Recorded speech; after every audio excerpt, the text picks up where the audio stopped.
You know, we've all met someone like this, someone whose mind just seems to be wired differently. They're not just looking at the world, they're analyzing it, they're decoding it, trying to unravel all its complexities.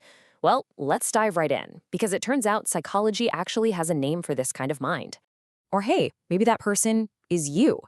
Do you ever get that feeling that your brain is just constantly running in the background, processing things way more intensely than everyone else around you? If that sounds familiar, you're definitely going to want to stick around for this. So here's the thing. Society has this label it loves to use, overthinking. And it's a word that's just loaded with anxiety, right? But what if that's the wrong word entirely? What if you're not an overthinker, but a deep processor? It might sound like a small difference, but it's a huge, powerful shift in perspective. It takes what feels like a flaw and reframes it as a really rare mental strength. All right, so let's really break down the mental wiring of a deep processor.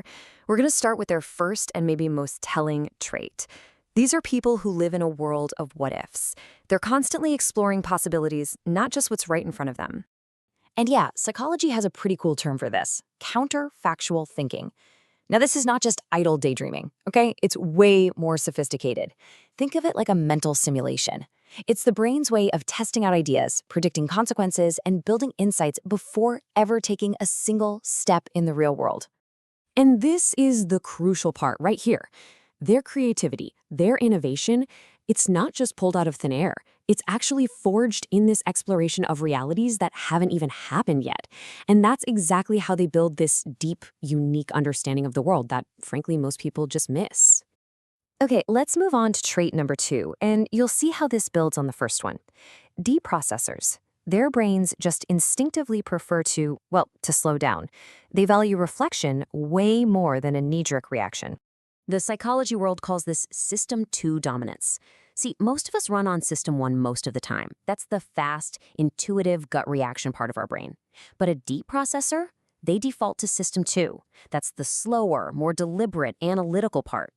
It's literally like having a pause button built right into their brain before they make any big move.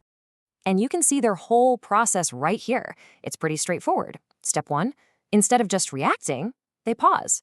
Step 2, they analyze the situation, looking at it from all these different angles.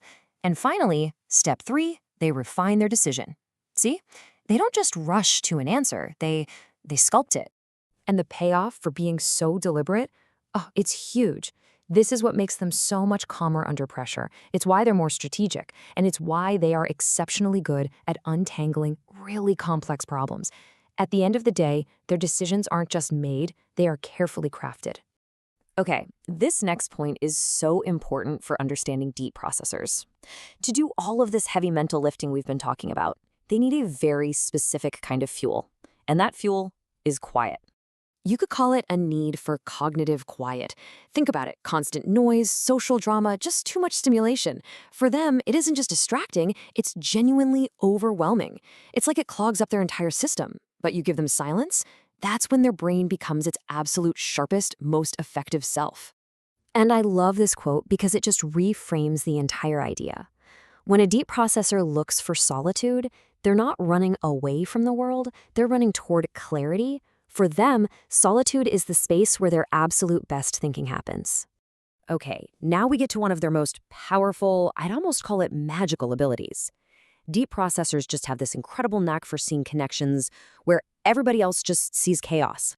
The technical term for this is associative integration. And what that really means is they can pull a concept from one field, a random fact from another, and an observation they made last week, and then just weave them all together into a brand new, powerful insight.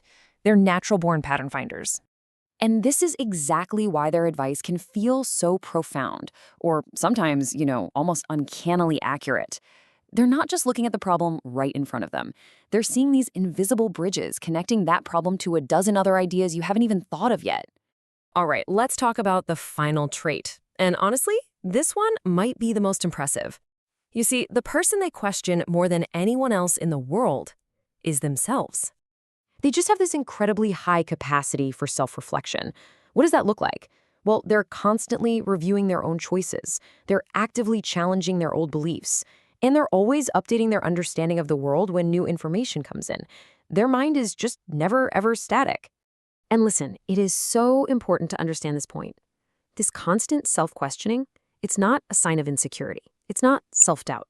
Quite the opposite, actually.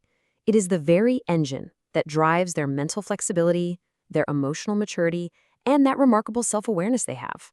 So, as we start to wrap this up, I want you to just take a second and think.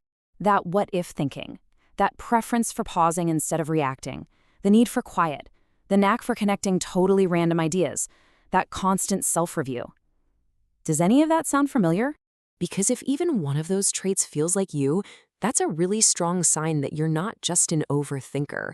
It means your mind is wired for depth. It's capable of a level of processing that, honestly, most people will never experience. You can think of it as a cognitive superpower. So, at the end of all this, the real question isn't about whether you're different. It's about what you're going to do with that difference. With a mind that's wired for this kind of depth, for this kind of analysis and insight, what breakthrough are you going to unlock next?